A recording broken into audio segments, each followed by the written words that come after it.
Hi, hello. Welcome to Unveiled, the D&D 5e homebrew live play thing. We're just gonna play D&D. It's just gonna be a good time. We're gonna do introductions. We're gonna do a recap, and then we're just gonna play the game. Hi, Amador. That's me. I'm Amador. I do things. I show up. I play D&D with my friends. Today I am Argyle, our alchemist, artificer thing. Hell yeah. Hi, Tony. Good evening, Andy. I just wanted to draw your attention this evening to one fact and one fact only, that the best class in all of D&D is the class that you play in your heart.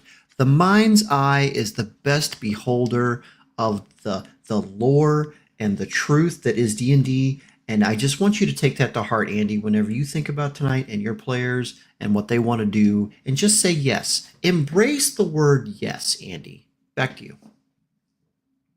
This concerns me. Also, what a beautiful sentiment. The answer is wizard. Hi, Chris. Hi, I'm Chris. I'm playing Tilvius. He's a centaur, and he's a rogue, and he's also a little bit of a bard. And he's in the game today, and I'll be playing him with my mouth.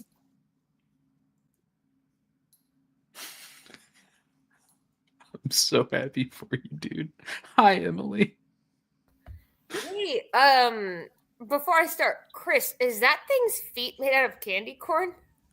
Yeah, it's a little crocheted spider with candy corn for feet, That is adorable. and it's wearing a little witch hat for Halloween. Incredible. Love it. Cute. Yeah, very, very cute. One of those. Gerda here, just, honestly, just a mess, really. None of us even know. Ugh. We will be missing a Joff tonight, probably. I doubt he's going to show up later. He's got life stuff going on. We miss him. It's a shame.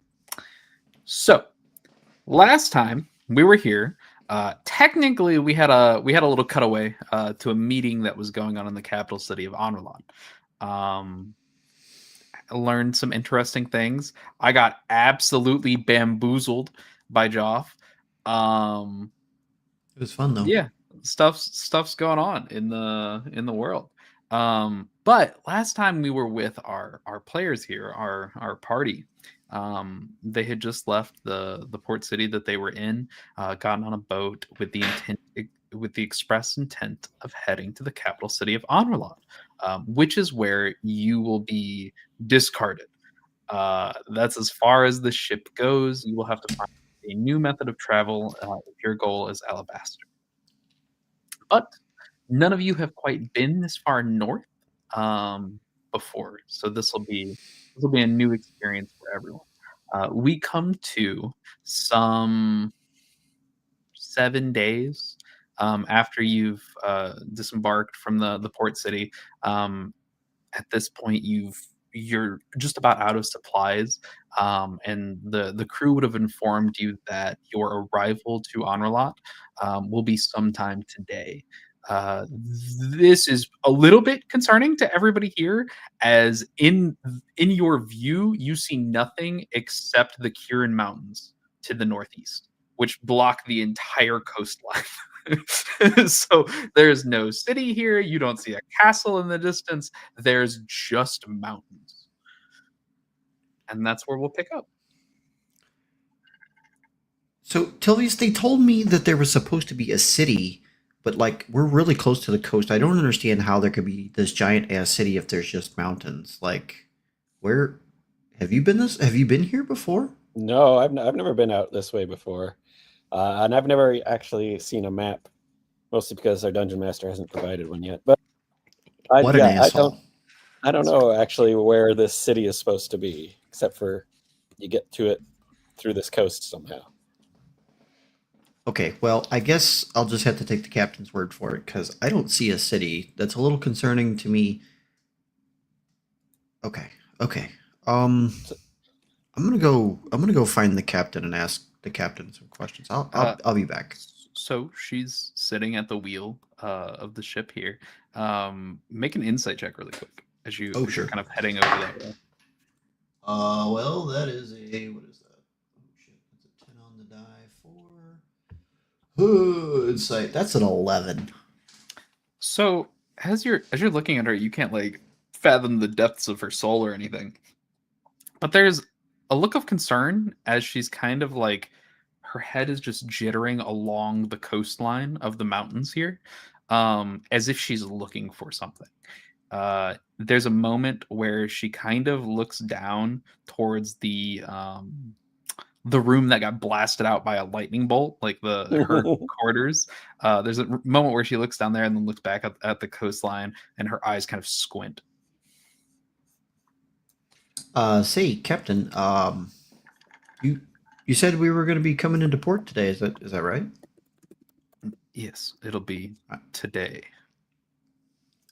Hey, forgive me. We're fairly close to the coast, and Anrhylot is supposed to be a very large city, from what I understand. I don't I don't see where there could be a city like that. Like, You'll you'll see shortly. And she kind of like turns the wheel, and you all notice like you are on the verge of coasting into the reef here. That like huge rainbow reef that's coated the entire coastline.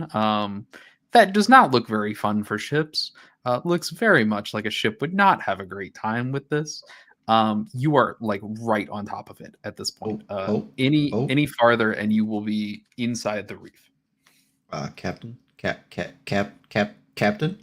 You look at her, and she just she's like trying to concentrate on the wheel.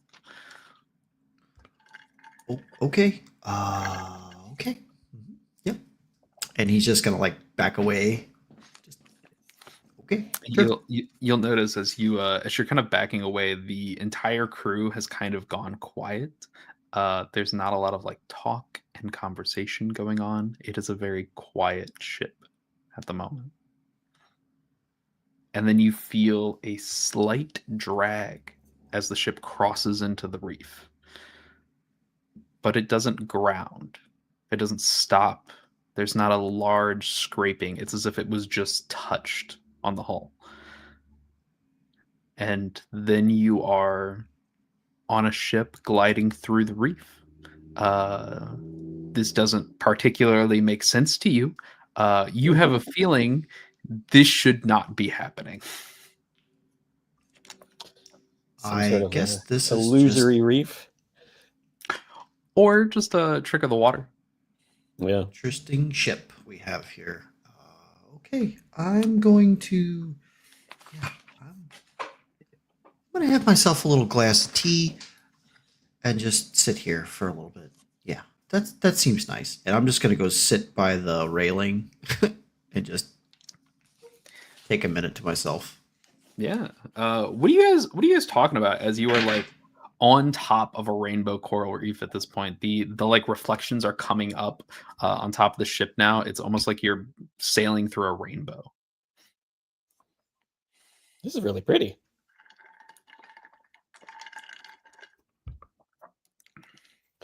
Argyle, you ever seen anything like this before?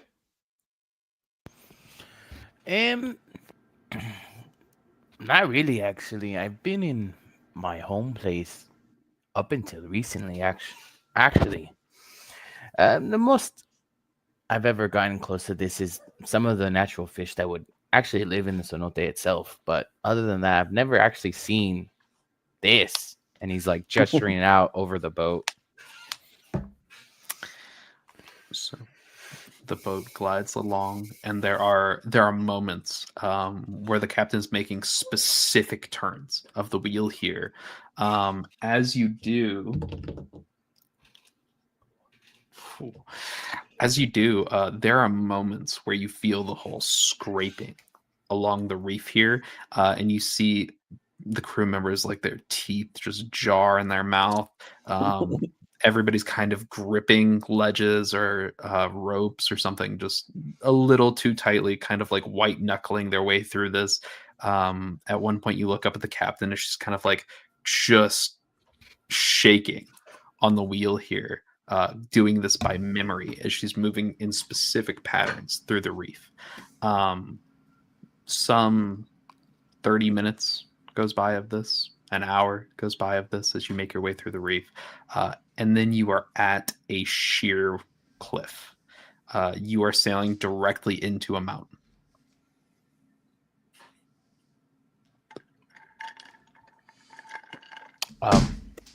Are we supposed to be sailing straight into a mountain? Is that normal for a ship?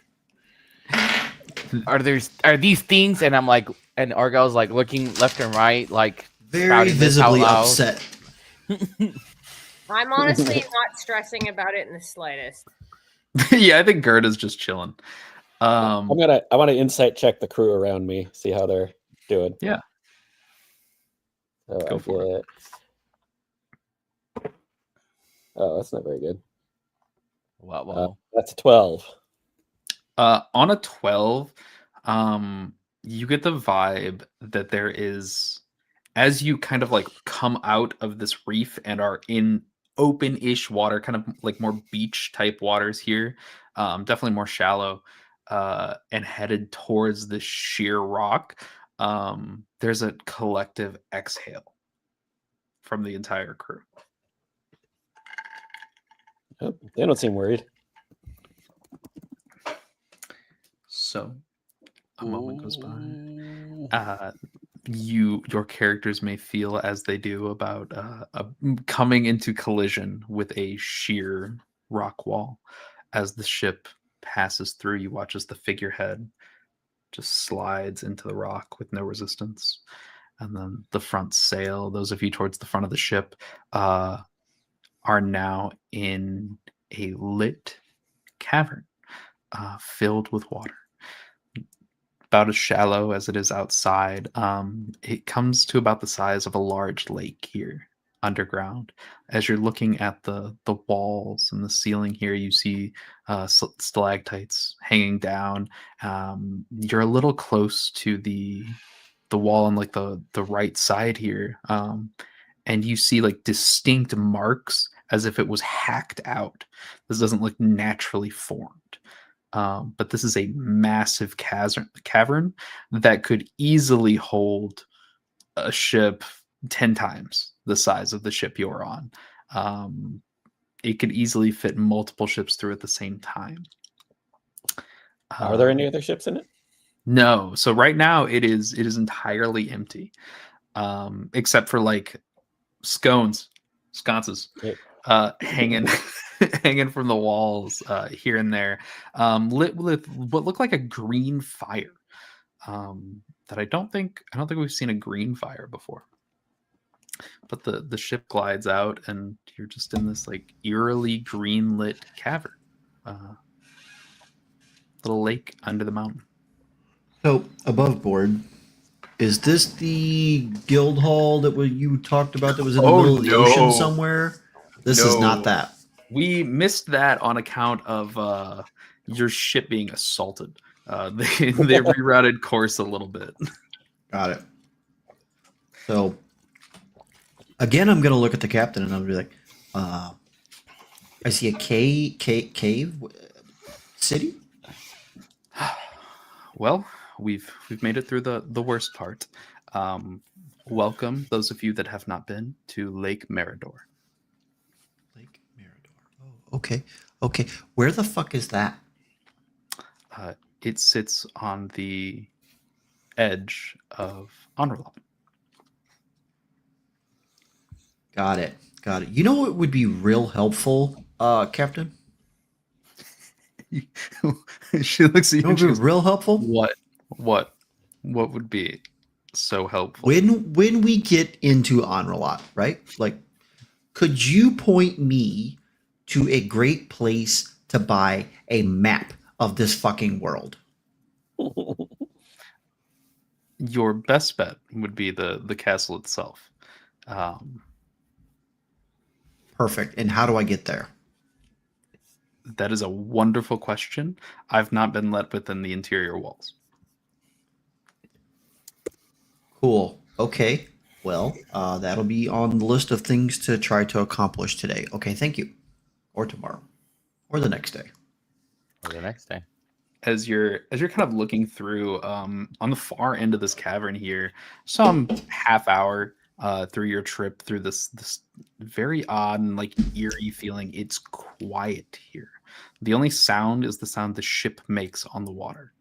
In the distance, you see this like massive metal grate that covers the other end of the cavern. It looks like just a massive gate that's hung in the water here. As you get closer to it, you see one of the crew members kind of pulls out a lantern that has the same green light and begins to stick like a block in front of the light in a method to signal through. As it does, you hear this like massive whirling of chains and gears moving as this large metal grate begins to lower into the water. Lower. Oh, interesting. Mm. Yeah, it goes down into the water. That's clever. Eventually, you pass over this and you come out into a rather large lake that looks like you are in the middle of a caldera.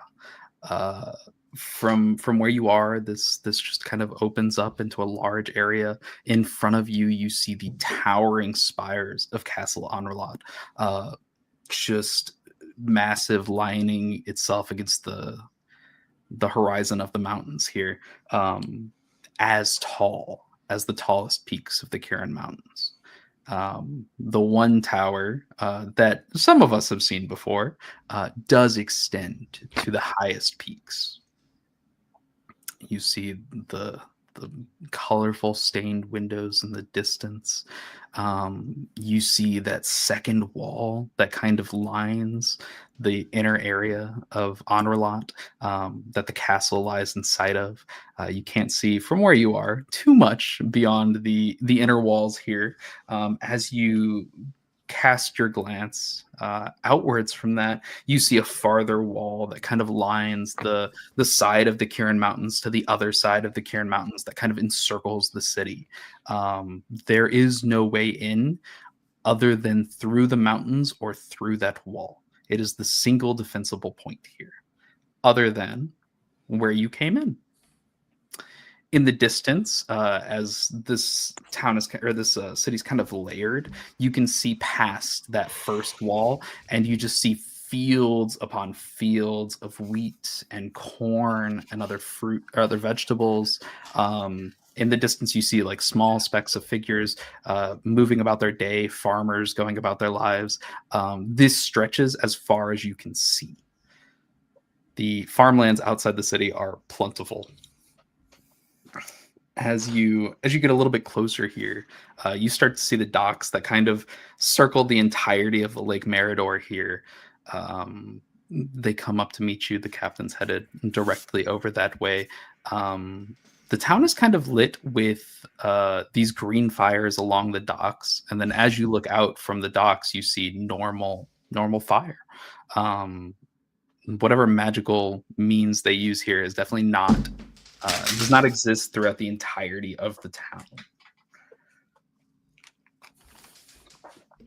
So the ship comes in, it docks. The captain will tell you, as adventurers, you can seek Avalon if you would like. That's what they call the guild hall here. She would tell you. Know that it's I've heard it's a rather odd place. You may be better off seeking time at the hull if you are to remain around here. We'll stay at the hull until we're provisioned to head back to Ceres. If you're going farther inland past the first wall, you may find yourself in need of drink. Ales Howl is a place that is renowned for its rather boisterous environment. High Shade is a great inn that you can stay at. I believe that's all the help I really have for you. If you're looking for, you're all guild members and adventurers, if your goal is magic items, the Sacred Lake is your best bet. Now, are there any questions before you get off my boat? Who was your favorite one of us on this trip?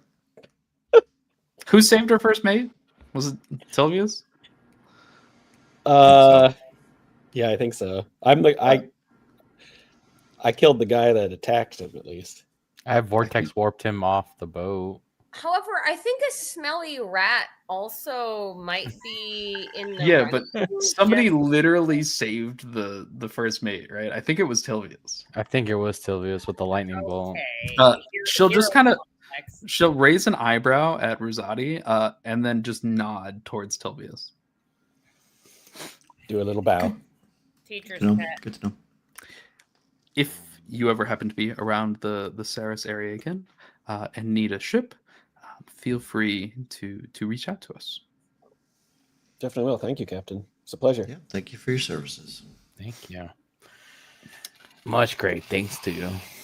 Also, just a word of warning, we are close to times of war, and this is a place very concerned with times of war. As she says that, and as you are like about to make port here, that's when you hear the clanking of boots, the sound of anvils. It echoes through the city. The sound of wagons moving, of horse hooves on the pavement. It is busy here.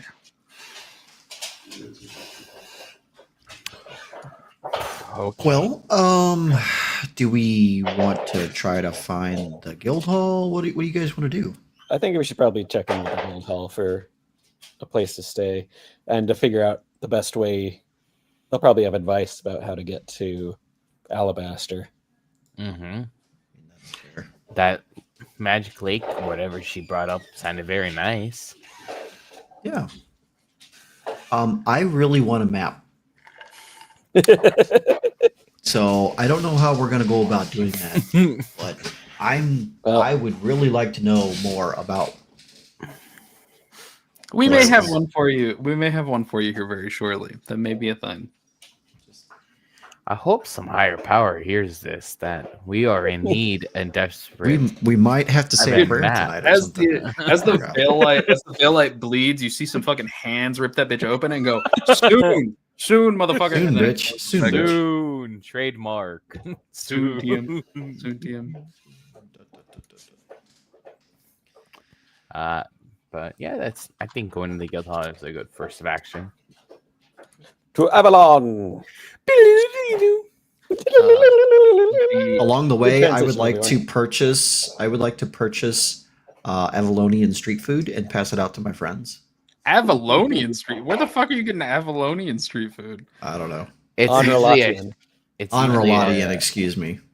I was gonna say Wrong Avalonian. A word. We only find that in the ocean. Wrong word. The ship docks here. There are some people on the dock that help it attach like the proper ropes and things so that the anchor drops. Everything's moored off properly. They extend the like long wooden plank down to the dock itself so that you can all disembark. A couple of the merchants that were on the ship with you grab their huge ass bags and just kind of shove their way to the front so that they can get off the boat first. And you watch them kind of like walk over. They head to some man that's sitting on the dock at kind of a podium, and they all kind of stop and appear to be like sit over a book and then sign something as they do, and then they walk off into the city. Were any of them assholes during this trip? Oh, fucking all of them, dude. I would say probably like 70% of them kept to themselves. But there was this one individual who is just like has this awful fucking widow's peak. He looks as if he weighs probably 260, 270 pounds. Definitely well taken care of. He does well for himself. Wearing like very fine robes, very like stocky and short built. DM, would you almost say- think he's a Oh, go ahead. dwarf. If you didn't know better, you'd think he was a dwarf. Would you say the plank to get off the ship is not necessarily the most wide, amazingly built structure?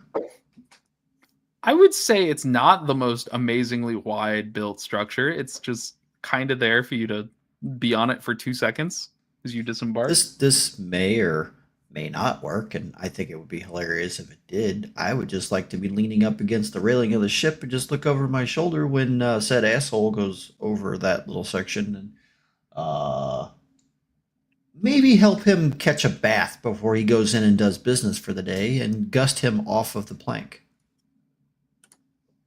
I don't know if it'll work or not. Are you, but are we'll you give trying it to a be try. subtle about this? Oh yeah. This is totally like bippity boppity. Boop.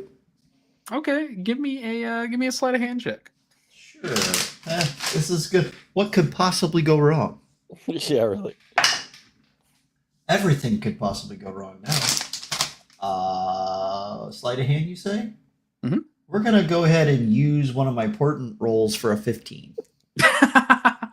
Okay. On a 15, there's a moment as you're kind of like what are the words to your gust spell? What are you saying out here? What does this look like? Oh, yeah. Probably not a lot. I mean, it's kind of a lower level spell. It would be just more like into the wind. Oh, wait, is this Gust the cantrip? Yeah. Okay, yeah. Yeah. It's not anything super fancy. I see. Okay. Just trying to push him off balance so that maybe he'll fall into the water. And He this guy needs to was make a actively rude to us? Yeah. Yeah. Okay. What's your He save needs to make a DC? strength saving throw. Yeah, I What's your save DC? gotta. Save DC is 15. Okay. So there's a moment as you kind of like sit and wait your turn, you move off to the side. I think your party probably sees you out of the corner of your eye or their eyes as you kind of like move off to the side. And there's a moment Probably. as the wind picks up from this cough. As this large man, excuse me, out of my way. He gets up on the plank and he's walking carrying these like large bags on his back, and the breeze picks up, and you see him kind of like stagger on the thing as he loses his footing, and he just goes straight into the drink. Fuck yes. Oh, just overboard. Oh no! Are you okay down there? You see the two sacks that he had start to like plummet towards the bottom. Whatever he was carrying was obviously very heavy. In the distance, you see what looks like a canoe almost kind of paddling its way towards him through the river from like the other end of the docks here, as if to pick him up. You see the captain throw over what looks like a very rudimentary buoy of some kind for this individual to hold on to, so that he doesn't have to like sit there and kick on the water the entire time. I will just take a very brief like glance down, take that moment in, and then I'm just gonna walk off the blanket. Yeah, you guys make it into what's up? Tilvius will go last because he's a horse walking down a gangplank. And it's going to be very careful and slow. Out of curiosity, make me a dex save. I'm just Dex curious. save? Yeah. As the second gust. Oh, I'm just kidding. The second gust. No. I like Tillius. That is a 14. Oh yeah, on a 14, you it's not quite stumbling, but you're close to stumbling. Sure. You're as awkward as you've ever seen Tilvius. Yeah, it's not Click, sure-footed. But eventually you all make it onto the docks here. It's like a large semicircle, kind of like a semi-moon shape around the bay here. Just a wooden dock that extends all the way around. You see like there are some buildings that sit a little bit off the ways, and set every few points or some of those podiums with some individuals sitting at them, different ones. The one closest to you has a like dark-skinned individual sitting there with like a rather large hat to keep the sun out of his eyes, and fine enough clothes. Not royalty by any means, but fair enough. Do we need to check in? Let's check in. I'll head over towards him. Yeah, you head over, and he looks up from what looks to be a little book, and looks at you and goes, business in the city, names, occupations. Pull out the guild medallion. All of you then, Yep. and he'll kind of wait a second for everybody to show off their little emblems, and then he'll go, well, enjoy your stay. All right. Actually, this is our first time in this city. Can you tell us which way to the guild hall, Avalon? Oh, you're looking for Avalon, right? Well, it sits on the eastern side of the city, just before the vast majority of the homes and whatnot in that direction. He gestures in like the the eastern direction. You'll see like the wall there. It comes to a corner. You'll head around that and through the park there, the plaza. Once you see the large dragon-esque statue, you're near it. Look for the large pond. Large pond? Yeah. Oh, hear that, Hey, Argyle? Argyle, They did you got a hear pond. that? Large I pond. bond. I love bonds. All right. Thanks for your help. Speaking So- of which, I probably should go. So You guys start heading through this city. There are stalls everywhere as you're walking through. This is more people than you've seen before. This city puts Walden to shame. It is triple, quadruple the size of Walden, which is the biggest city you've been in up till now. Compared to Saris, it's probably twice the size of Saris. So it is definitely a feat to go walking to the other side of town. New York City. The docks sit on the like far west of town, so you are heading in the opposite direction. You pass just an insane amount of shops and buildings here. Some of them have just crude sigils out front. You see what looks like a pig, just an emblem of a pig on one. You see what looks like a cauldron on another. These don't have names, and they look less refined than those that do. Buildings that have a sign out front, you see one that says Cruel Sun on it.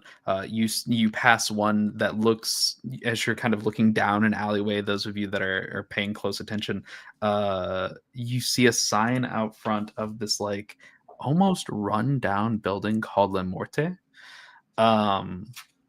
It sits down an alley. You continue on, and there appears to be like this incredibly high, some 6-story building that is just far too large of a building. That's just called the Hightail, Tale. You hear the noises from outside of the noise and boisterous activity going on.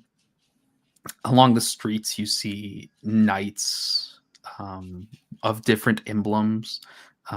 Mostly you catch falcons and wolves and lions on their heraldry. You see citizens moving to and fro, people going about their business. You see individuals that are repairing boots on the side of the road, some type of cobbler service. You see people sharpening weapons on the side of the road. You see stalls everywhere selling foods.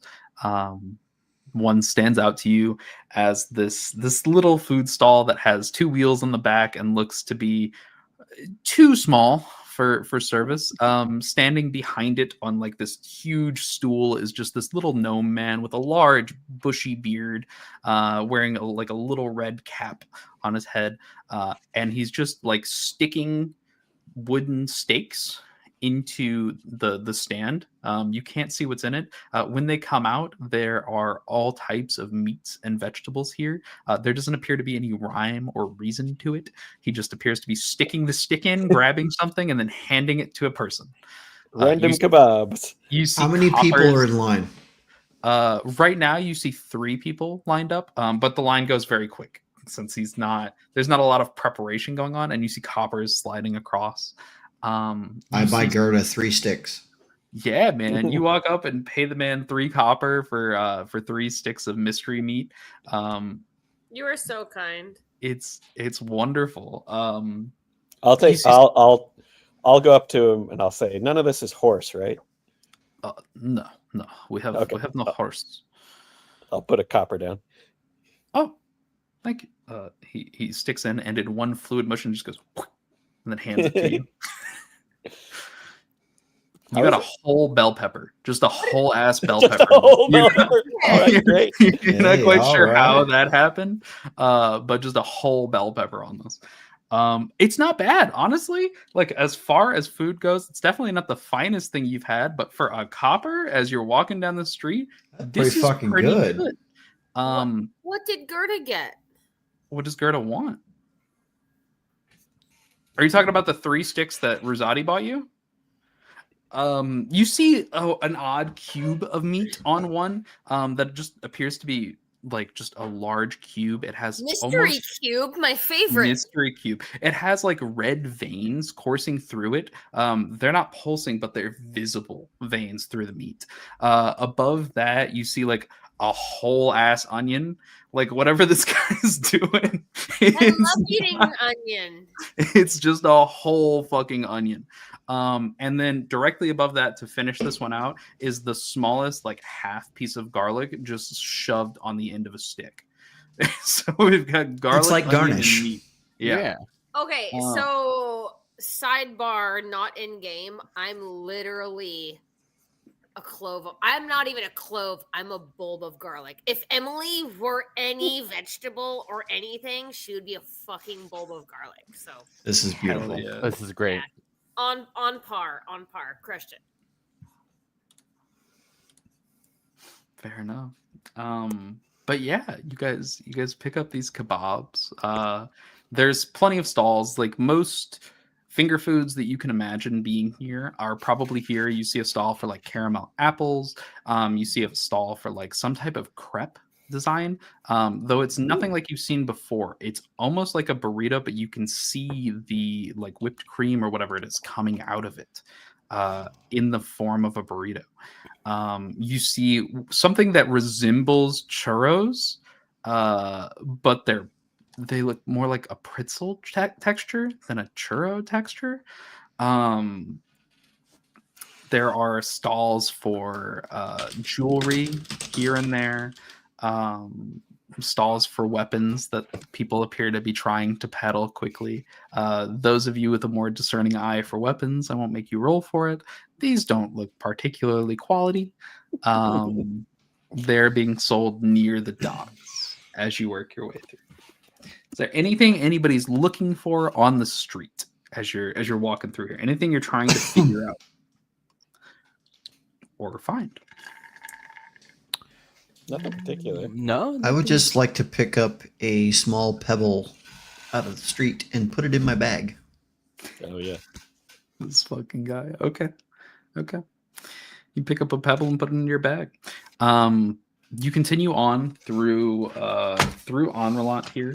Eventually, you come to the inner walls of the city here. There's like a large watchtower that sits at the corner of this wall. You can see like little holes and slits in the side of the ramparts here as you look up, and there are like glints of metal through the patches in the wall as you look up here. You kind of round the bend, and in the distance, you see what looks like a large plaza. There's like an amphitheater type of thing, kind of indented into the ground here. Between you and there, it looks like there's parks. You see trees and fountains here and there. People are kind of like lazing about. You see people reading books. More knights moving to and fro around the city. Can I get a perception check and see if I can like pick out anything from these groups of soldiers moving here and there? Yeah, dude, go for it. Ooh. Okay. Perception, that's going to be a 19 total. Now, I have an above the board question for you, DM. Yeah, what you got? When does this take place versus the meeting that we had in our last session? This is post meeting. So you How have post? arrived. You have arrived the day after. Okay. Oh. What kind of soldiers, and do I see any prominent looking figures with said soldiers at any point during our walk? Yeah. So as you're kind of moving through, the closer you are to the docks as you're moving through, you see a lot of those Roth, those like odd like bull like creatures that like cross between a buffalo and a bull almost. You see a lot of those by the docks. Some of them moving to and fro towards like the larger warships are here. As you move farther out, the vast majority of them bear the falcon symbol. They appear to be walking in between the stalls, going into some of the buildings, a lot moving here and there. You see quite a few people carrying the emblem of the wolf. And what you notice about the people with the emblem of the wolf is that they aren't in full armor. They don't wear all of the pieces that the other knights are. Some of them are just in leathers. Some of them are in like a chainmail almost, but not so much the half plate and chainmail that you see. Do I notice anything about the way they hold themselves and walk versus the other ones? Like which one I would feel would be like more skilled? Make an insight check. Sure. Hey, that's real shitty. That's a 5. On a 5, all of the Roth guys that you saw by the docks look very bulky. They look like they've seen work. As you head farther in, you don't get that same vibe from the Falcon people or the Wolf people. But they're like barons doesn't lead you to believe anyone's more capable than anyone else. Okay, cool. Thank you. So you guys round the corner. Heading into the park here. You continue on your way. Eventually, there's some type of play being put on at the amphitheater. You see people like kind of holding up masks on a stick here. There's words that you catch as you walk by. Something about like a poisoned apple and a magical lake. Something about swords being forged. 12 being an important number. Are things that you catch as you walk through. Unless anybody's trying to stop and watch the entire play. You guys certainly could head down to the amphitheater. I mean, we've been on a ship for a while. Some good entertainment would be nice, but we were kind of going places, weren't we? Yeah, what time of day is it? As you kind of look up, the daylight's starting to die out at this point. We're probably past noon at this point. It's tempting to watch a play, but we should probably keep on. How very kind of you. You guys head past the amphitheater here. I really wanted Shiro to have to make up a play, but I had it in mind. You make it to what appears to be just a massive statue past this park. And it just looks like a dragon curled around something. You can't make out what's at the center of the statue, and there's no markings or text. It just appears to be a gigantic stone dragon curled in a ball. Its wings kind of laid over itself. Its head tucked in, its tail tucked behind, just a massive ball here. But you can make out the distinct features of a dragon. As you're looking around from this, you see an incredibly large, like larger than any bath you've seen, pond out in the distance. It almost looks like a moon gazing pond, just a very large circular flat pool that sits. There is no one inside of it. It is entirely empty and the water is completely calm. And people are just moving about their day, walking to and fro. In the distance from here, you see a lot of housing units. There have been some littered here and there throughout the city, but in the distance, they appear to be kind of more clustered, almost built on top of each other. Let's go check out this pond, Argyle. Yeah, Argyle, is this like meant for you? Probably, but my problem is there's nobody inside. So is this even a bathing pond? And if this isn't a pond of importance, I don't want to make anybody mad. I'd jump in with you, but I fear You might bacteria that live in my fur would stain it a rusty color. or you might lose it. You never know.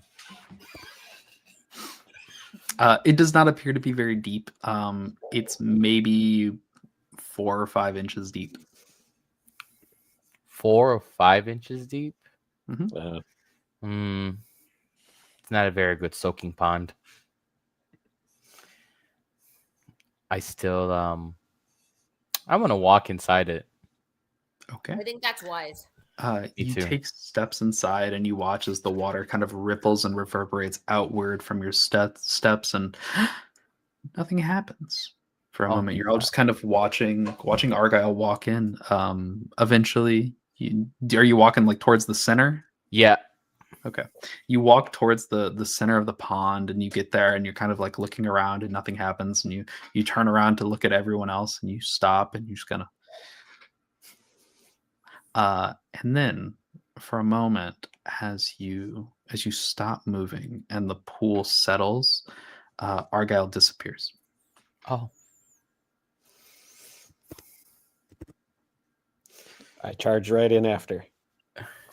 You charge into the pool, and the ripples form off. And I should say, as Argyle disappears, it almost looks as if his form turned to water and fell into the pool. So you rush inside, and the ripples form, and for a moment, nothing happens. Eventually, the water calms, and you two disappear into the water.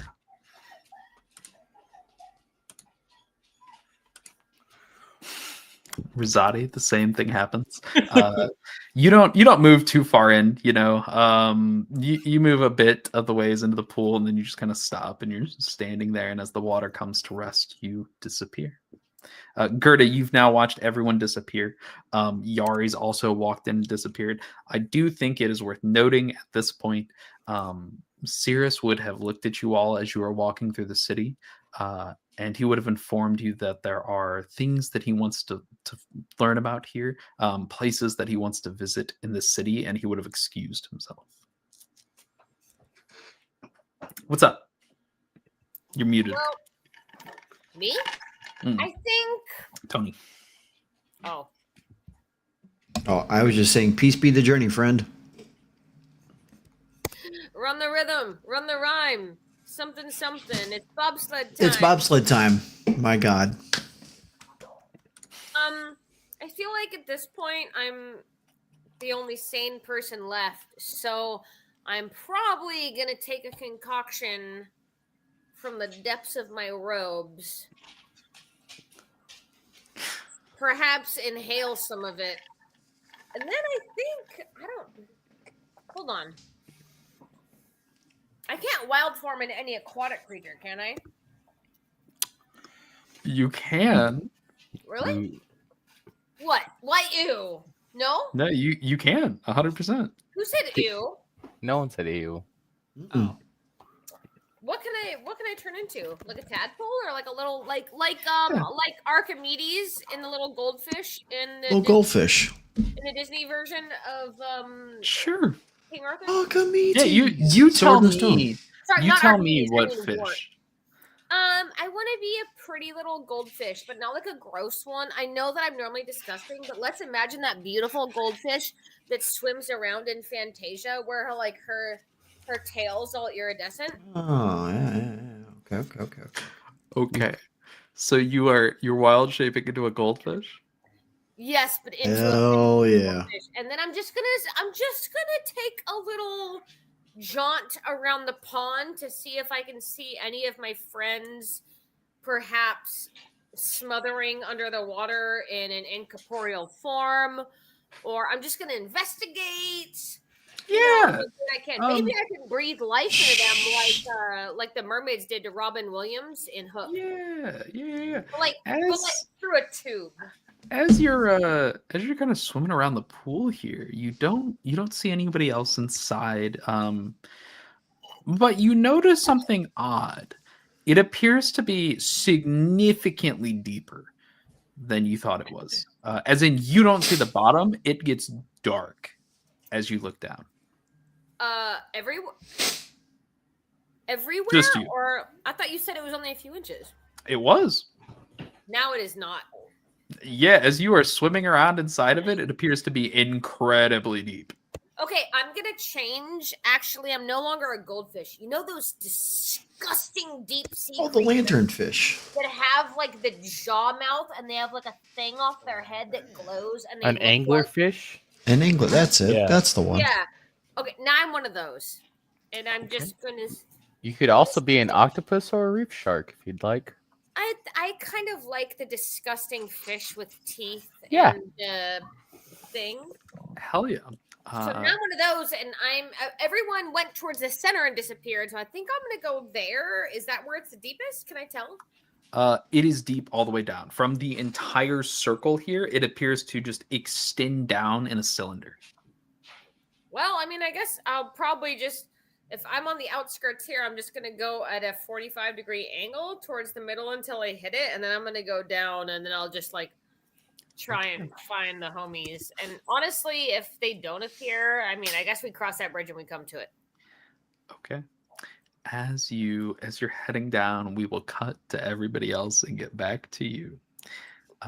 Everyone else, as you look up after standing in the pool, you are drenching wet, standing on a beach. You are on an incredibly large island. In front of you are what look like ancient ruins of some kind. You see like the trees extending in the distance, some type of large, just old Aztec looking ruins in the distance that look complete, almost like a temple. And at the center of this island, extending from the sky beyond your view, is a massive waterfall that comes crashing down into the center of the island, splitting it in two and heading off in either direction into the massive ocean that surrounds you, that extends beyond your sight. And you are sitting on a beach. You okay, Argyle? Oh, I'm awesome. I don't think I have to really soak anymore, as I was like sopping wet at this point. My question is, why is there a beach in the middle of a pond that is only 5 inches deep? I don't think we're in a Great pond question. anymore, buddy. DM, can I do an Arcana check while they're chit-chatting? Yeah.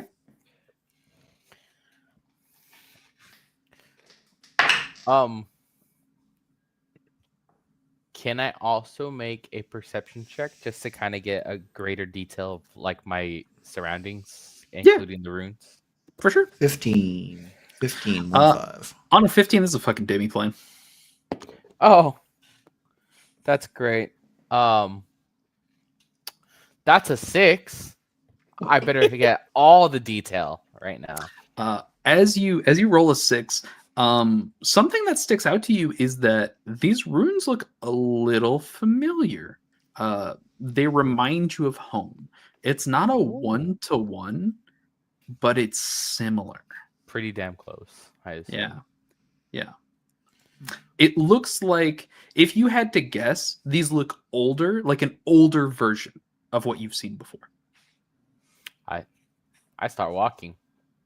I start going in that direction. Oh, hold up, buddy. Oh, these look a little familiar to me. Trust me. I think I know what I'm doing. Yeah, a little bit. All right. Lead on. You guys head through the where's beach Gerda? here. Gerda's not here. Worth noting. So yeah, you could 100% ask your party where Gerda is. Should we wait for Gerda? We should wait for Gerda. I think we should probably We find should out probably- where she went. Yeah, that's kind Yeah. of true. Yeah. Okay. Sorry, Yeah. I was a little excited. You guys spend some time walking around the beach looking for Gerda. Why don't you make me some investigation checks? Can I I'm not very cast good at it? that, that's Can I why. cast guidance Sure. on myself? Yay! 14. Ooh, that's good. 14. Okay. Investigation. Yeah. I'll use my silly man. 23. Nice. Finally Holy got a fuck, good roll. So good. Okay. Finally. Investigation is 24. Oh my Nice. god. Damn. I rolled a 4, a 14, and I have a +6.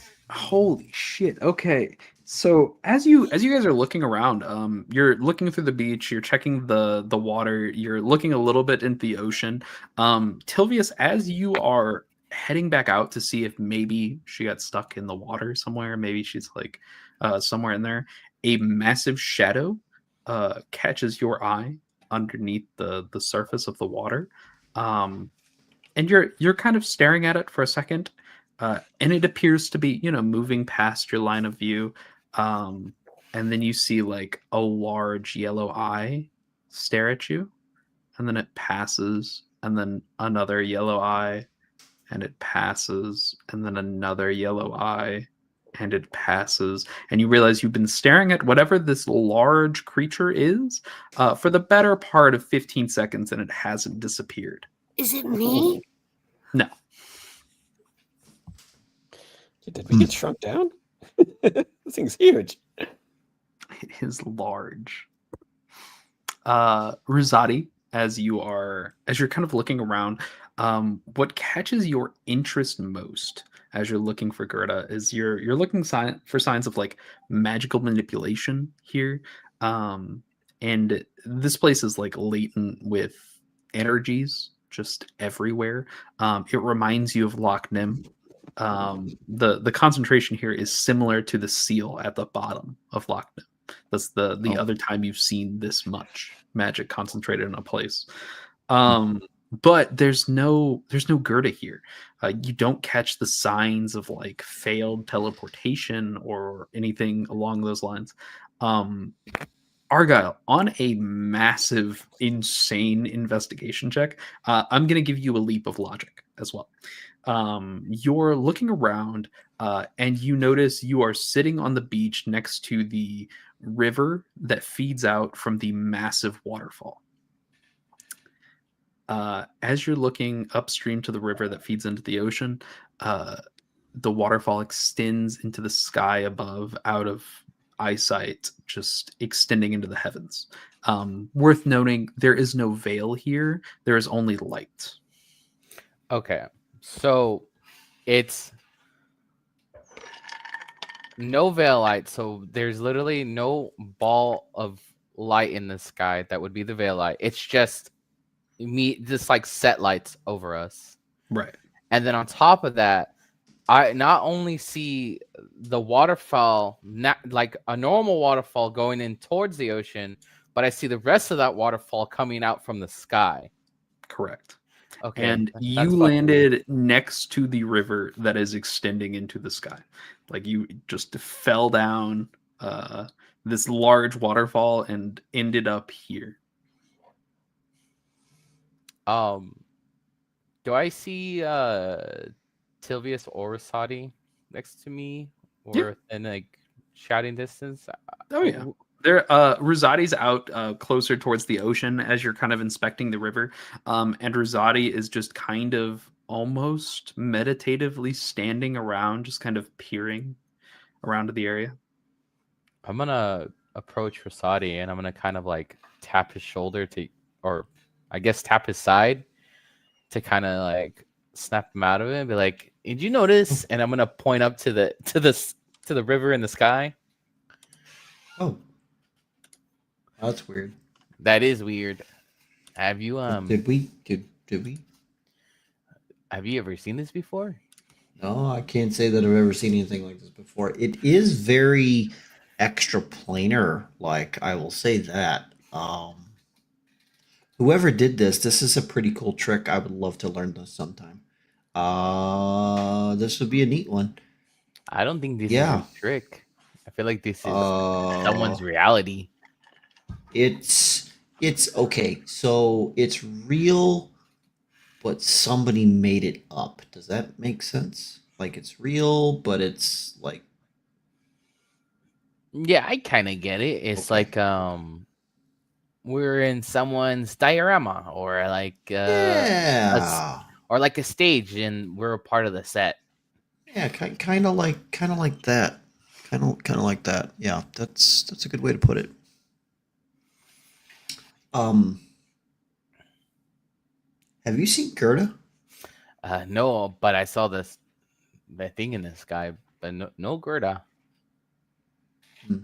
Okay. Well, maybe we should see if there's anybody here, because I'm not 100% sure how to get back out of here. Oh, same. So Unless you can swim up into the sky. I will give I'm you. not sure. I will give you on your investigation too, as you're all kind of except for Tilvius, who's chilling out with the whatever that thing is back there. Yeah. As you're looking around, like especially when you're noticing the waterfall, it appears to be falling on some type of building in the distance. Like the waterfall is falling on top of some temple-looking structure, and that's splitting it into down either side here. Perhaps we go there. And I think we should go get Tilvius before we do that. I agree. I'd really like to know where Gerda is because it scares me on the inside when we don't know where she is. She's fine. Okay. Okay. I'll remember you said that. I'll remember you said that. Okay. So you guys walk over to Tilvia's, and you see much the same thing. This is just a really large looking eel thing with a lot of yellow eyes that just keep appearing. I imagine you all kind of look at it for a second, wondering when it's going to end, and it doesn't. Can I roll an Arcana check on it? Sure. Also with guidance? How about a religion check? Yeah, go for it. This. Okay, that's not bad. Actually not so bad. That's a +7 for a 19. I critted for a grand total of 29 Ah, on Arcana. Gosh, damn, bro. And that's all I'm going to get for the rest of the month, just so you guys know. Also true. Wait, I have to tell you some wild shit. Okay. Rizadi, what you get on a religion check is that your knowledge of religion is not non-existent, right? You are somewhat studied. You've never heard of this. This creature makes no sense. There are allegories to large sea serpents, but this doesn't make any sense. Got it. Argyle, as you're studying and looking at this creature, it doesn't make sense to you.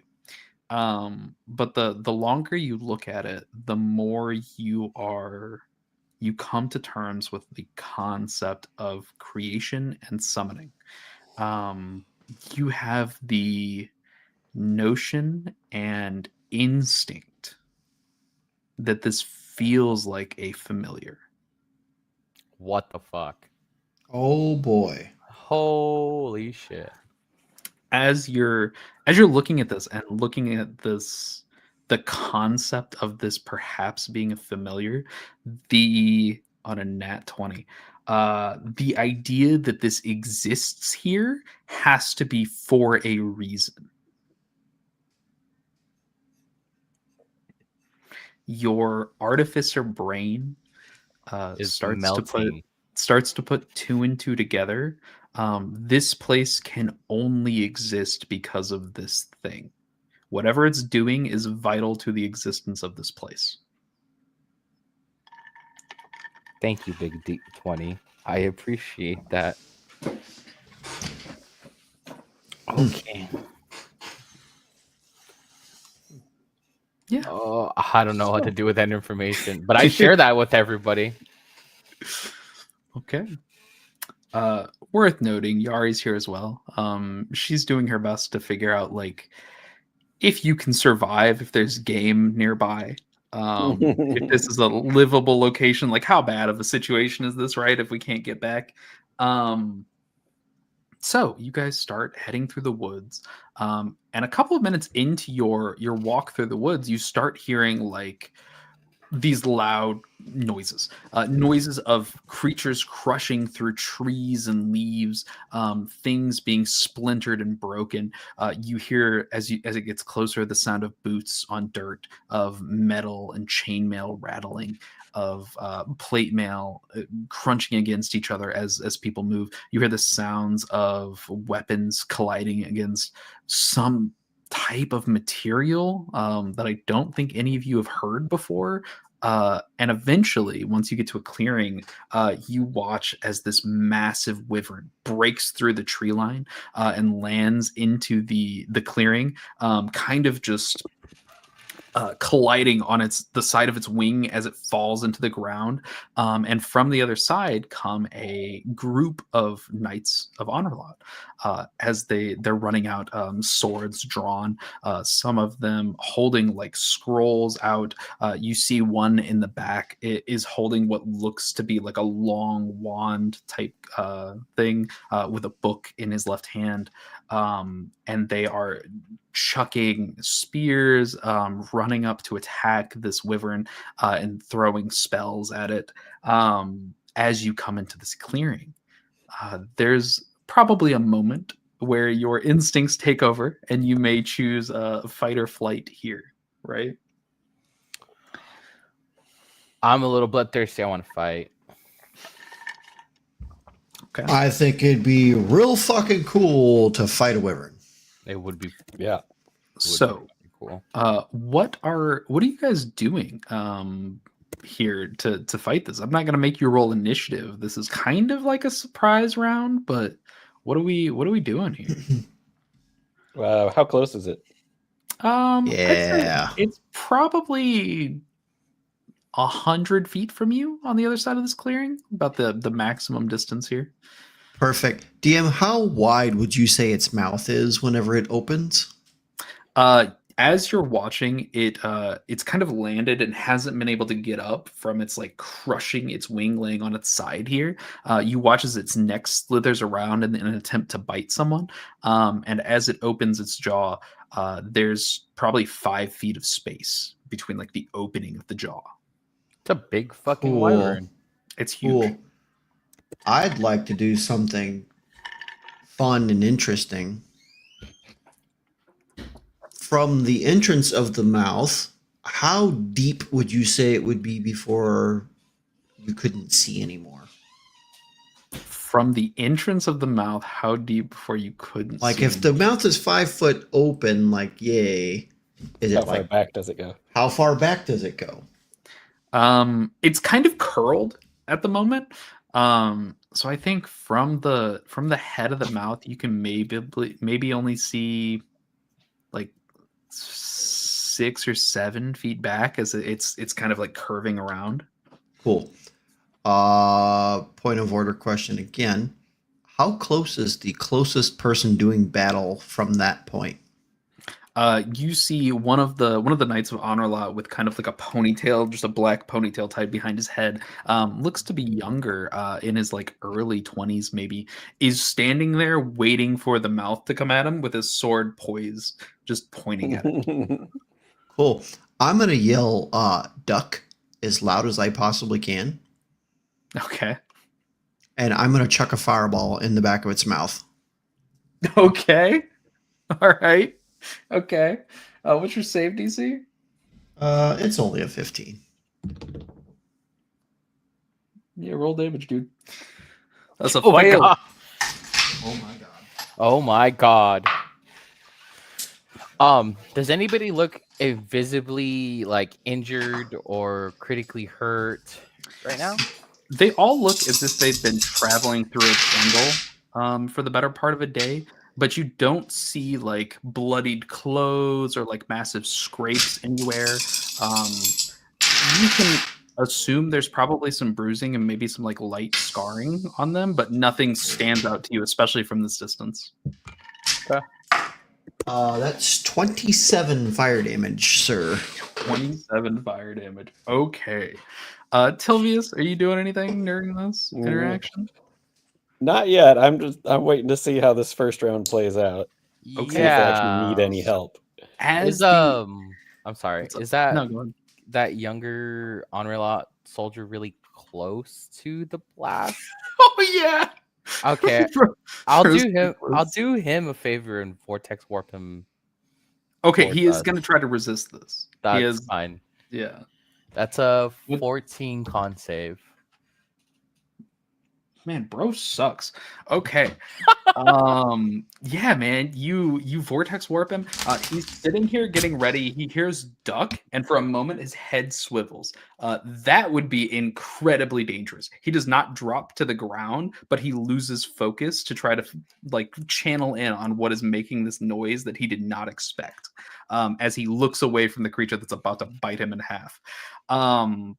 Instead, he disappears as the fireball explodes in this creature's mouth, and you watch as the top of its jaw and the bottom of its jaw, where these massive fangs are attached, the jawline just melts away, and you watch the fangs just fall out into the ground, just kind of dripping with the interior of this thing's mouth.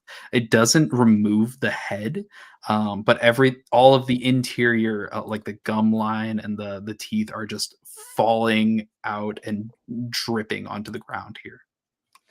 He tenderized this damn thing. Yeah, hell yeah. As this happens, you watch the other knights jab at this thing with spears, slice with swords. There's one that's carrying like a large battle axe that kind of takes it down on this creature's neck. The man in the back that's holding the book and the kind of wand just kind of like taps it in a swishing motion as what looks like a ghastly hand stretches out and encloses around this thing directly where the knight with the battle axe hit. And then the writhing head stops. The congealed mass of burnt gum sits on the ground with the teeth sticking out of it as the creature falls limp. From where you guys are, you hear like the of the deep breaths of people that have just finished combat. And as you do, you watch this massive wyvern begin to degrade into light as it heads towards the ceiling of this place, wherever you are. And in its place sits a rather old-looking contract. It looks just aged papyrus, almost. As it does, the knights, the man with the large battle axe, this just bald guy who looks to be like 7 feet tall, just walks up. He kind of closes up the contract that appeared from the light here and stuffs it in his pocket, and then he looks over at you with just a confused look on his face. He Excuse me, has a fellows. confused look. He has a confused look. Yeah. I'll start approaching. Excuse me, fellows. Hello. We didn't realize anybody else was on this hunt. What brings you here? We wandered into a pond accidentally. Accidentally? You accidentally entered Avalon? This one likes to soak, so Yeah. Guilty as charged. Okay. We can take you back to the waterfall and get you back. It's not exactly... Did you say Avalon? Yes. we were Is actually that looking where for we wanted to Avalon, go? and I'll jangle the Oh. guild. Oh, this is your first time. Yeah. Yes. Oh, Yes. Although Yes.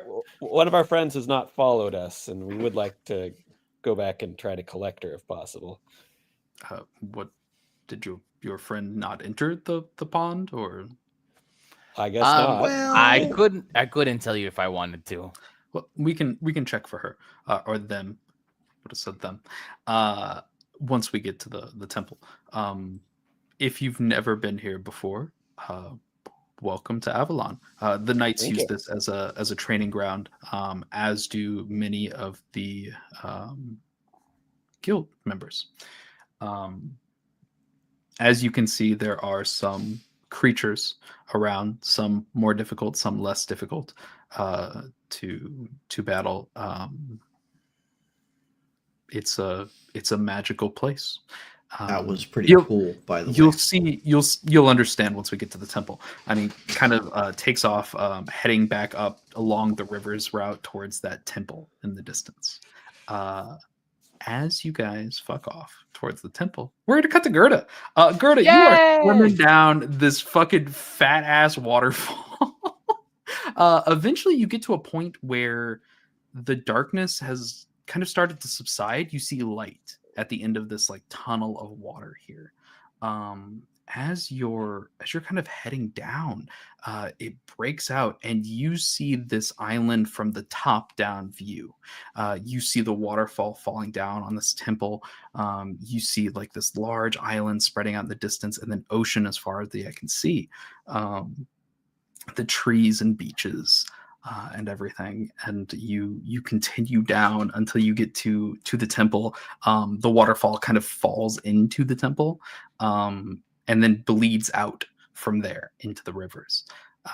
As you come inside, you see what looks like a relatively standard guild hall. There aren't really counters and boards here like you're used to seeing. Rather, there are contracts, those same like aged papyrus looking contracts lining the walls, with different images on them. Some look like creatures, some look like humans.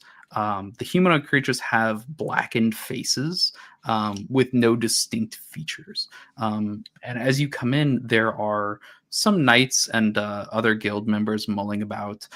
There are some rooms off in the distance that you see, and there's like one individual who looks like they might be guild staff, wearing like long flowing robes with like longer black hair that goes down past her, like down towards her thighs. Tilvius, I think it would be best if you helmed this conversation. Really quick, we got to figure out what Gerda's doing as Yeah, she comes into this this fair. temple. This is everything that Gerda sees as she's Oh, still a shit, that's fish, right. right? Yeah, Gerda is still a fish and has come into this temple. Well, I'm gonna transform back into my rat human. You are doused in water, like absolutely drenched. Well, perhaps that has washed away some of my stench, I'd say so. but like not all of it. I don't think it's possible to wash all that away. Okay, well, how dare you? But also, yeah. Well, I'm incredibly suspicious at this point. Do you see none of your friends? Well, I'm on guard, and I'm gonna choose to not interact with these people. In fact, wait. So where am I again? What is the grounds around me? You're kind of in like a large circular temple. It's got almost a pantheon feel to it in design. There's nothing covering the roof as the water like is filling this place, and there's like a slight mist Do I see a from door? the waterfall hitting. Do I see a door out? There's plenty of doors. There's a lot of like arches leading outside into the And forest surrounding. And I can tell they go outside. Yeah, you see forest outside. Okay, well, I can wild change again, can't I? You've used 2 so far. What? I used what? Oh, Transformed into a goldfish and the anglerfish. And what do I have? Oh, fuck, I forgot about that. How many do I have? 3? I think it's 2. I think it's 2. Okay, how far are these doors away from me? Not very far, maybe 40, 50 feet. I'm gonna Any of the archways? sprint from where I am outside. Okay. Yeah, you take off running. Some people give you like a glance as you're just kind of sprinting off, but nobody moves to stop you. And as you're like sprinting through, nobody even really gives you more than that single glance. Eventually you get like through the archway that leads out here, and you are sitting at the top of just a forested area. The hills kind of lead down into what look like jungle almost. In the distance, looking one way, you think that's a unicorn. You've never seen a unicorn. You didn't know those were like entirely real, but you're pretty sure that's a unicorn over there. There's this like large like pig creature with What tusks creature? that kind of pig with tusks that curl around, that's just kind of lazing around, eating at like some of the grass, kind of like trying to climb up one of the trees to get what look like fruit on top of it, and you're sitting just at the top of this jungle. I do want to find my friends, but actually, I think I'm gonna walk towards the unicorn. Okay. Yeah, for sure. You start walking towards it. Are you just walking towards it, or are you like trying to move sneaky towards it? What are we doing here? I want to not move sneaky to where it feels like I'm sneaking up on it, but I want to move non-threateningly where the unicorn can see me. Kind of like when you see a scared cat that's been abandoned on the side of the road and you want it to like you, and you're like, hey, you. And I you dig move it. towards it. Make me an animal handling check. Hold on. Let me check my chart. I don't know if I've ever done an animal handling. I do not see animal handling. Where would that be? I do not towards see. One of the It's skills. It second. should be right at the top. Yeah, it's Yeah, the second second from skill the from the top. under acrobatics. Shit. Okay. Yeah, no, it's right there. It's right in front of my face. And honestly, my bone dice just roll poorly for me. So I'm gonna use my garbage plastic cheese dice, and we'll see. Yeah, I have those too. 24. Yeah. 24. Holy shit. Okay.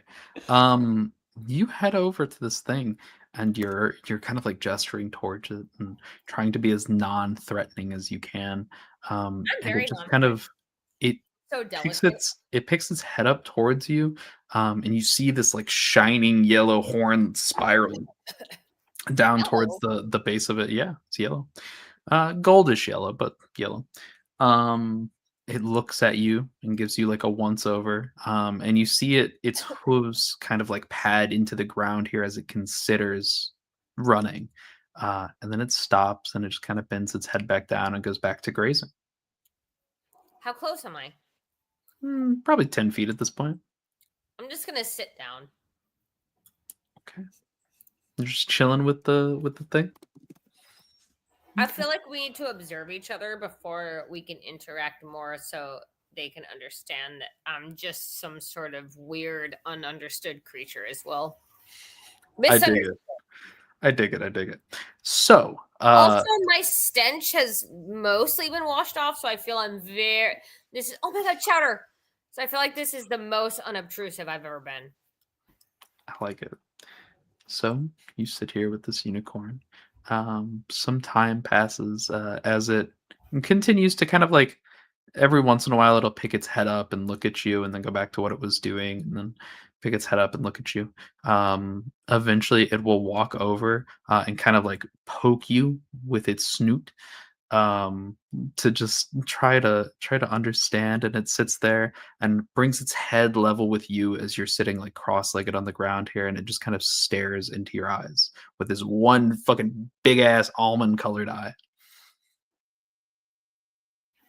When you say one, it's not a cyclops, right? It's got two, but it's a horse, so it's got like it can't really stare at you with both, so it's kind of sitting down with one eye staring at you. I'm gonna give it a little bow type of thing so it knows that I'm not like challenging it, and then I'm gonna put my hand up by its snoot. It'll See how it continue. reacts. So it continues to stare at you for a second, and then it moves its head to touch your hand to its snout. It sits there for just a second, and then it pulls away, looks at you, and just kind of like shakes, and then goes back to grazing on the grass.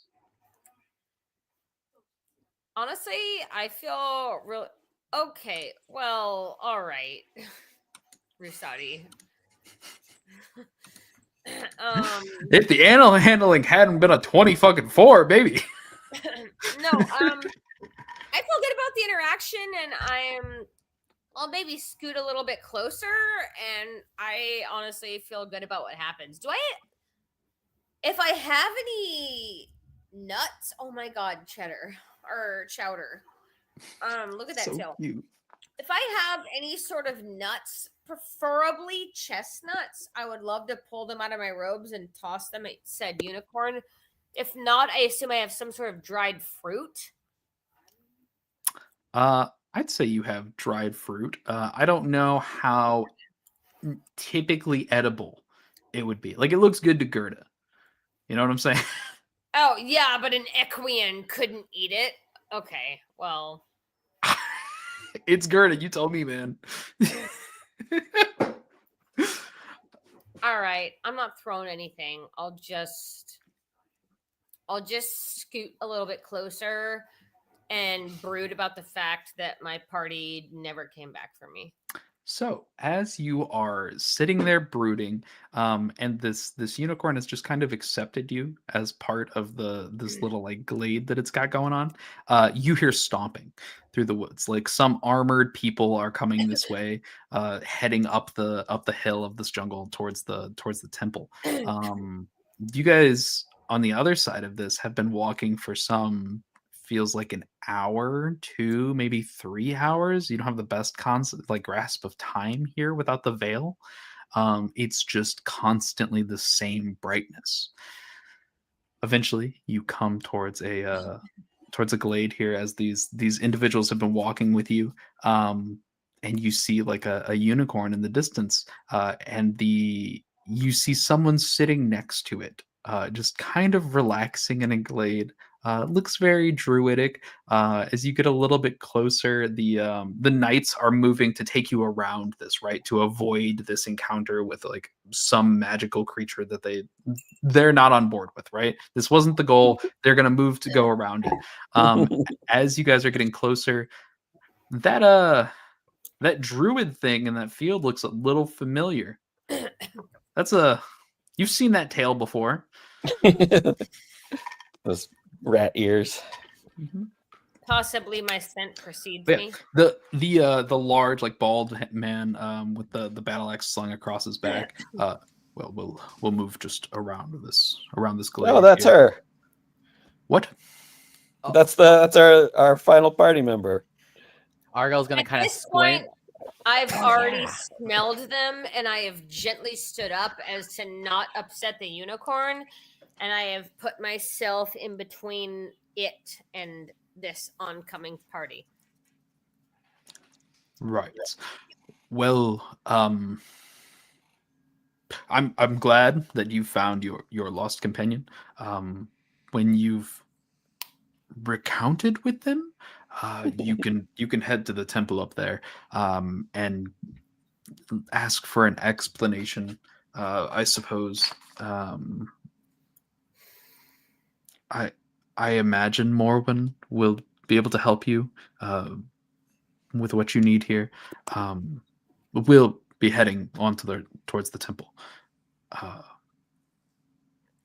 But thanks for your help. He starts walking. Did you guys want to ask this guy or these guys anything as you were walking with them really quick? Yeah, what's their names? What do they do? What's their station? Who do they report to? Anything like that. Every familiar is keeping this place alive. That they don't know. Do you mention that Okay. to them? Yes, I do. You mention who's familiar is keeping this place alive? Yeah. They all kind of look at you with just the most confused face. What? How does this place exist? The big fish thing with the bunch of eyes. Yeah, that's It's makes this. yeah, it's some. He'll look at Rosati. It's some alabaster experiment nonsense. I heard Antilius made it. Take I've heard that that for name. what you will. Who's in these? Archmage Antilius. Oh, okay. Yeah, I've heard that Oh, name yeah. before somewhere. Importante. I gotta ask him how he did this. Good luck. Okay, thank you. The one time I've met him, he was not. He's a very busy man. He's a very busy man, and you get the sense as this guy's saying this that he's not the most important person. He's definitely the leader of this group of people, but there's not a lot of import to the dude. He's a leader of a squad, Yeah. But as you're looking at like the rest of the group, they'll give you names.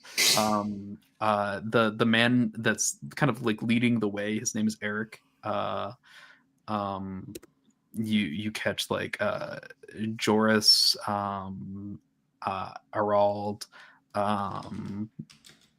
Meyer, different individuals as they kind of like are naming themselves. The mage is Meyer. The man that was standing there, the like fresh recruit looking individual is Joris. And as you're kind of looking at them, you notice every single one of them has a like that wolf heraldry, and the only one that is wearing like the half plate and full like robed attire of a knight is the leader. Everyone else looks to be in like different pieces of gear, as if they are not quite at the same level. But yeah. Eventually you get to Gerda here, and Gerda joins your group as this group of knights walks off.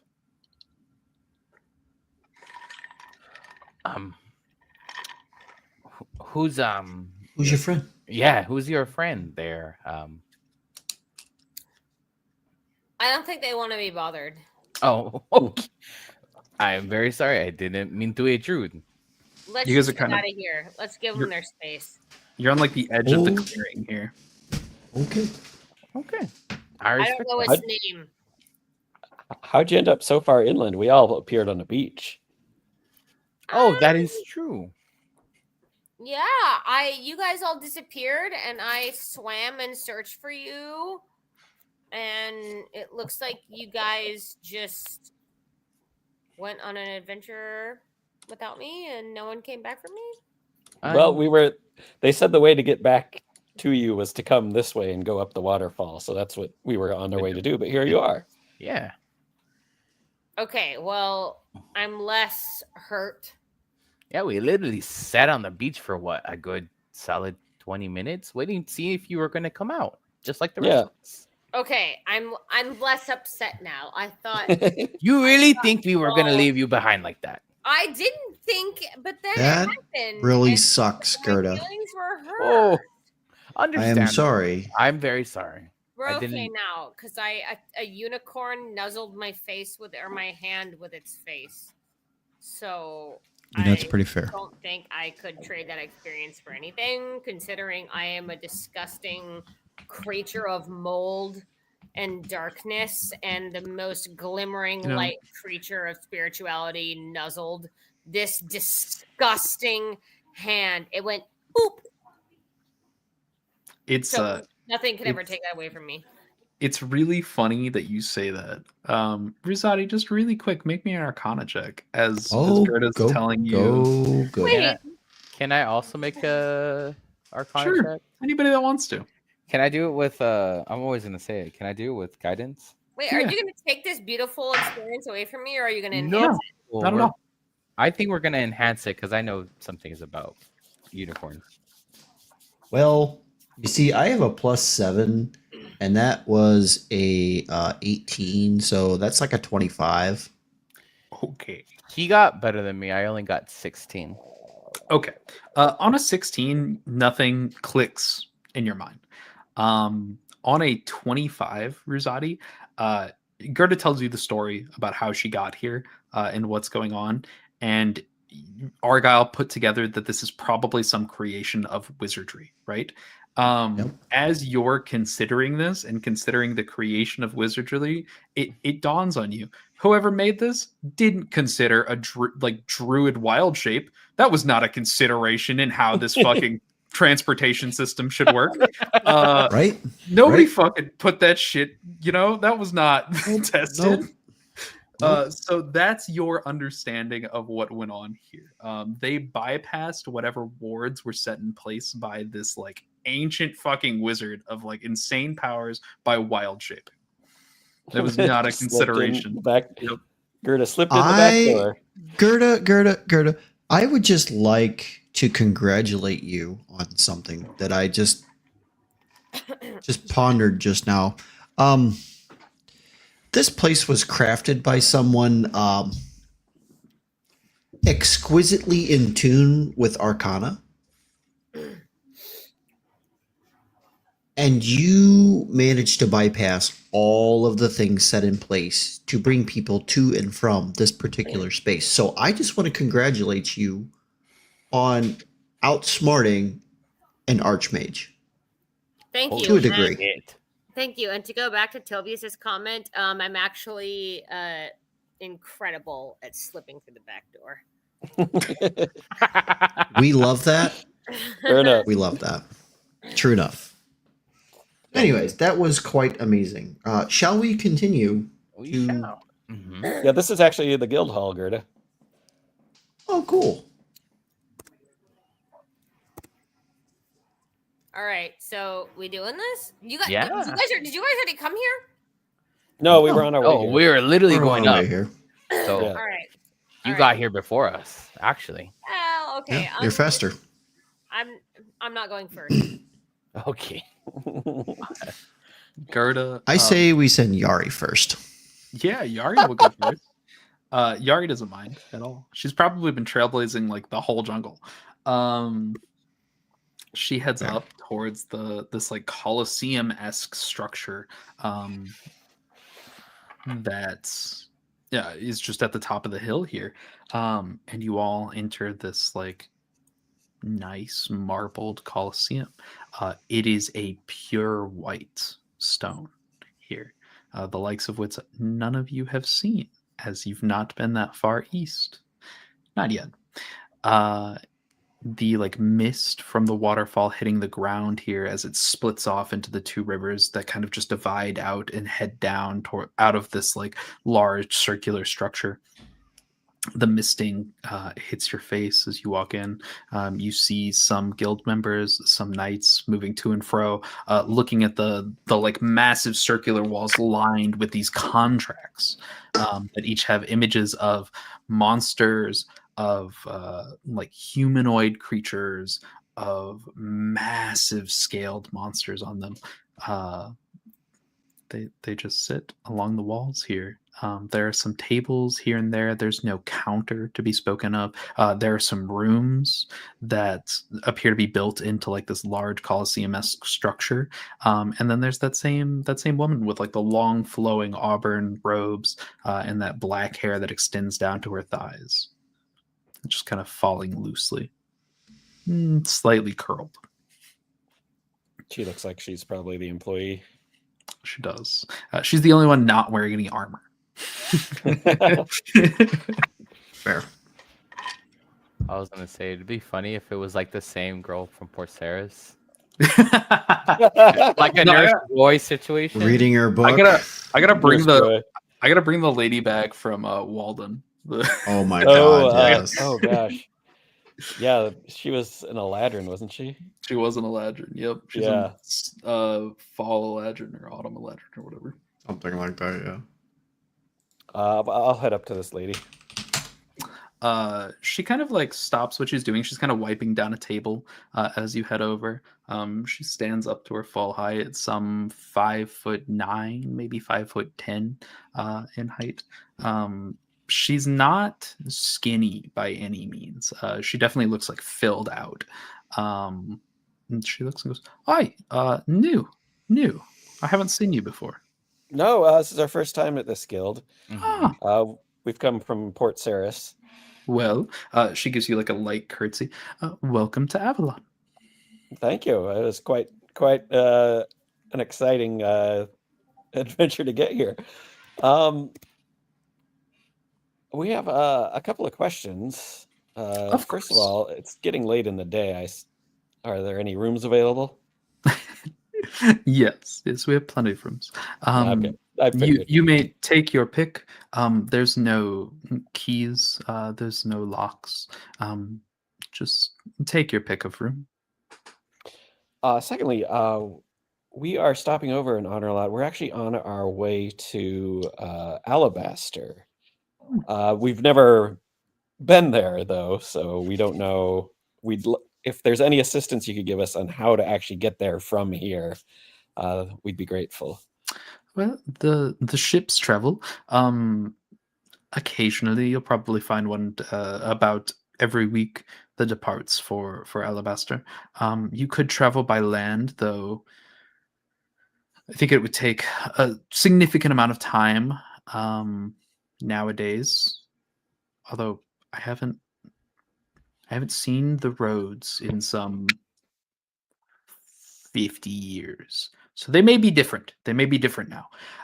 But your best bet is probably a ship. I hear that's the primary mode of transport. Unfortunately, we have no guild teleportation here. No, I know Avalon. those are all locked down. Just getting ready to ask. Even in Avalon, we don't have a circle. Oh, well, that makes sense. Kind of a world unto itself. Yes, it's kind of the training grounds for the Knights of Anrhylot. We've kind of partnered with them for some time to have a place where people can come and practice their skills with no fear of imminent death. Oh, nice. Fair. My manners, and I introduce everyone, including myself. She will introduce herself as Mormon. Do you happen to know how much it would generally cost to hire a ship or to get on a ship to Alabaster? We spent much of our coin to get this far. You see, she takes a second. She kind of like tugs at her ear just a little bit. Just 1 second, and she'll walk off towards a corner, towards this like large lizard folk that's kind of just chilling underneath the water. He's constantly moving underneath the water here. For some reason, but he is enjoying like just a bath underneath. And as she gets close, you see the lizard folk kind of walks out and they have like a quick conversation, and then she'll walk back over. Our dear friend there said it could cost you anywhere from 50 to 100 gold a head, depending on who's taking you. He also said that you may have luck finding a route with the knights. They've been sending ships to and fro from Alabaster. Okay. Who would be in charge of the knights side of things? Do you have a name on who puts those together? Who puts together the ships? Right. Who's in charge of sending the ships from here to Alabaster? Back and forth. Who does that? Our Lord Voren of the table. He's in charge of all naval activities. Got it. Okay, cool. And I would like to write Lord Voren. That was who played Voren? That's who Amador played. Amador. Yeah. Okay. I think. I'm pretty sure. It is. Yeah. The big. He was a Oh, big. yeah. Big motherfucker. with Big the motherfucker. mechanical arm. Yeah. Yeah, okay. Hey, we crossed the bridge, folks. We finally did it full circle. We did a full circle. Hey. What's there? Oh, okay. Well, thank you so much for that information. I'll definitely have to see if we can get in contact with him. The Knights were so cool back there. Like, they were really. If there's more people like them, that would be a fun trip. I'm sorry, knights back there? Didn't we? Yeah, there was a Out. bald one with a battle axe. Oh, Kirk Yeah, and yeah. his new recruits. Yeah. You see her like kind of quickly look around the room until she spots Kirk, who's sitting at a table, and as she looks over, you see he quickly like ducks his head back down, away from her. And she goes, yes, they've been here for some time now. Gotcha. Okay. Well, thank you so much for your time. I really appreciate it. Of course. Were there any questions about Avalon? Normally there's a whole explanation and Yeah, what was that? What was that giant eel thing with all the eyes? Yeah, why does it keep this place going? We've only been told that it's the serpent. Keep this place going? Yeah, it's made this. You see she kind of like cocks her head just a little bit. Okay, at so you. I really gotta go talk to this Archmage guy. Yeah, bro, the nat 20. Nobody here knows what the fuck's going on.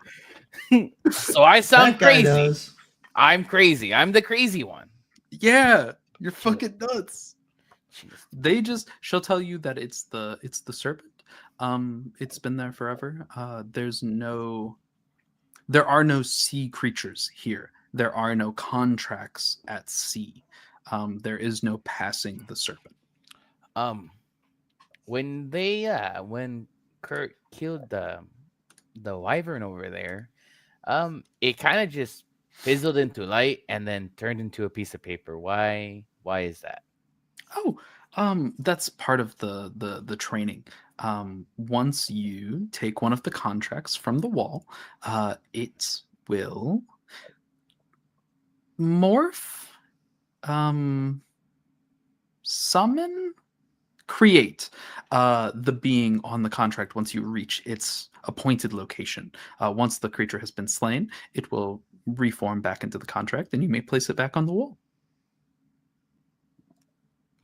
Okay. That's kind of nuts, but okay. That's a lot to digest. Any more questions, friends? Because I think I'm all questioned out. I think I need a nap.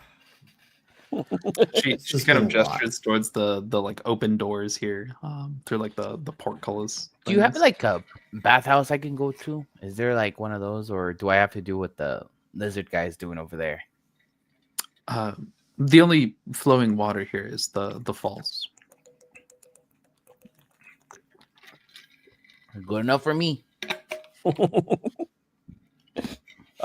I'll motion for us to circle up real quick, and I thank Morwen for her time. Just to leave, perform the same solitude underneath the water. Oh, okay. I think I get it. She'll let you go about your business. All right, gang. Let's circle up. How much money do we all have? I have 90 gold. I have 37 gold. I have 38 gold. I haven't been keeping count. Also, what's this shit about a wyvern? And the guys that we were accompanying, they killed apparently a fake wyvern of some sort. Yeah, but we didn't know it was fake at the time. We jumped in and tried to help out. Well, Rusati did. Yeah.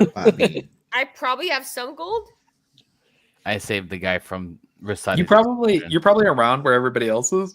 If I had to guess, we all spent a lot of money to get this far. Everyone keeps track. Mm-hmm. Yeah. Mostly.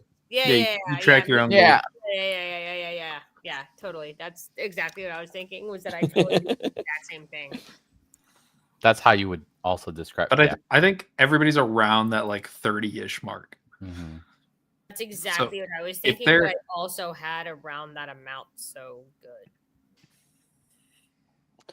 That's probably not enough to hire a ship. So We're going to need to make money. We either make some money in town, hire a ship. We ask about accompanying some knights. I don't know if I would really want to do that. That sounds, I don't know, kind of sketchy for some reason. That sounds more dangerous than going on a vessel that we were just on. Saying.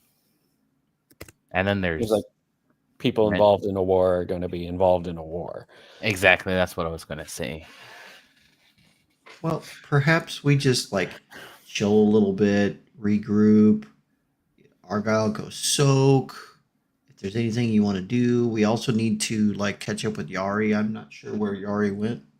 Yari's like fucking 15 feet from you, staring at some of the contracts on the walls.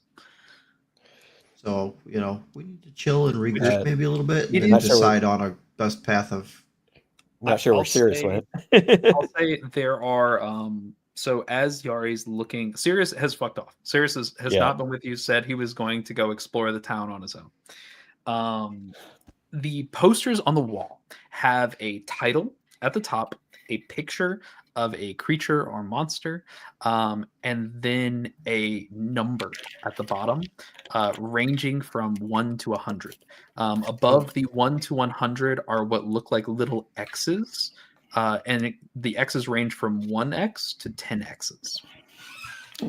Oh, I love Monster Hunter. Yeah. Am I G rank yet? Funny story. The inspiration and the look of that wyvern, it looked a lot like a Rathalos. It's kind of weird. I think I've seen this before. Yeah, very Monster Hunter-esque here. But yeah, so that's the look of a contract. Well, we should probably it's late. We should probably get some sleep. I'm gonna go soak in a random pooling somewhere on the waterfall. I'll figure it out. I got legs. I can jump. Rasadi's gonna fuck off to bed. Yep. Okay. Yeah, you guys head over to the rooms. They're very barren here. It looks like there is kind of like just stone blocks stacked on top of each other to build this this place. And the inside is very much like a thatch bed. Not particularly impressive by any standards. Very bare bones rooms. That's fine. We've had worse. Yeah, you guys settle down for the night. Argyle, are you heading over to the waterfall or just like a pool of water? I'm gonna say like on the waterfall's like face and seeing if there's like a pooling somewhere. It's kind of like secluded and private. Yeah. As you're kind of looking, there's nothing in this like main area, this like main building.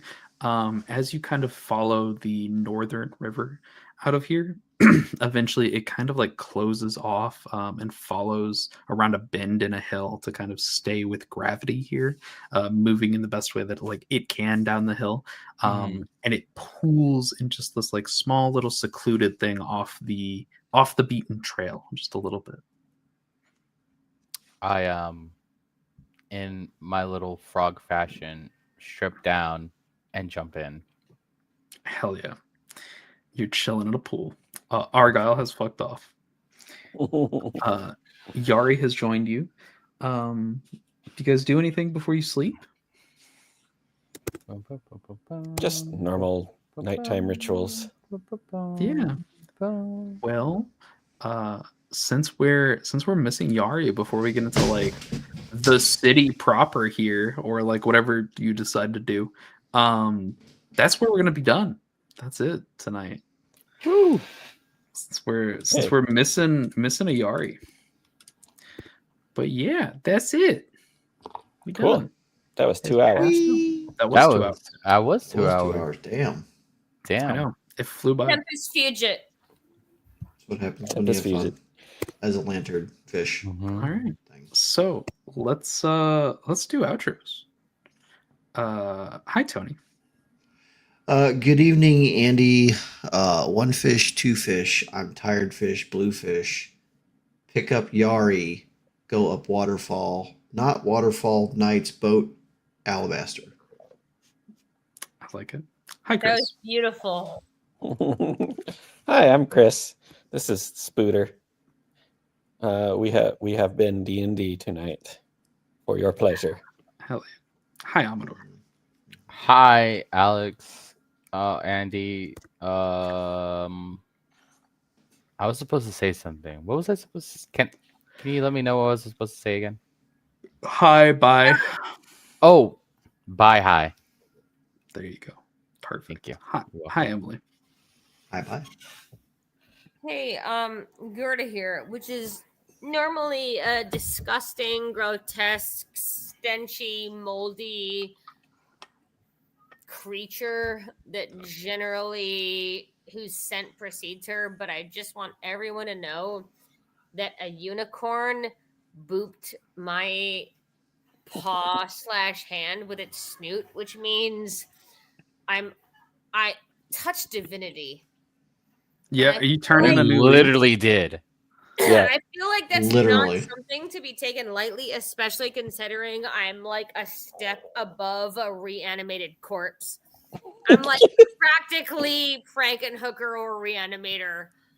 Now, I guess my question would be, if we are in a land of a wizard's creation, are you referring to the wizard as divine?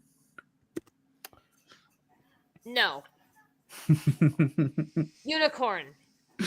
Fair enough. Fair enough. Just you. I think I don't know Antilius what would a probably call unicorn himself is. I've divine. lived on a swamp my entire life. I don't know this is a fantasy. You guys all experienced that without me. So, okay, sorry. What? Hell yeah. I have been Dakota Orshiro. This has been Unveiled. We're gonna be back next week with either this or weirdness, one of the two. One of the two. We'll play one of them next week. Who's got the outro bit at our 2-hour mark here? I think Sophie does. Sophie. Look at There's her. dog. Look Hello, at hello. baby. Hello, divine dog. How are you? I bet she can Have do a sick ass kickflip. Do it. Is it? Do it right is now. Is it like one of those little tracks? Like, That's her come on, come on, do the thing. Come on, do that. Come Oh, on. the baby. We have fun. Here. She's like, I We don't have really fun. know what you're doing to me, but this is He's done. He's tired of this it. is like I'm All right, out. all right, all right. So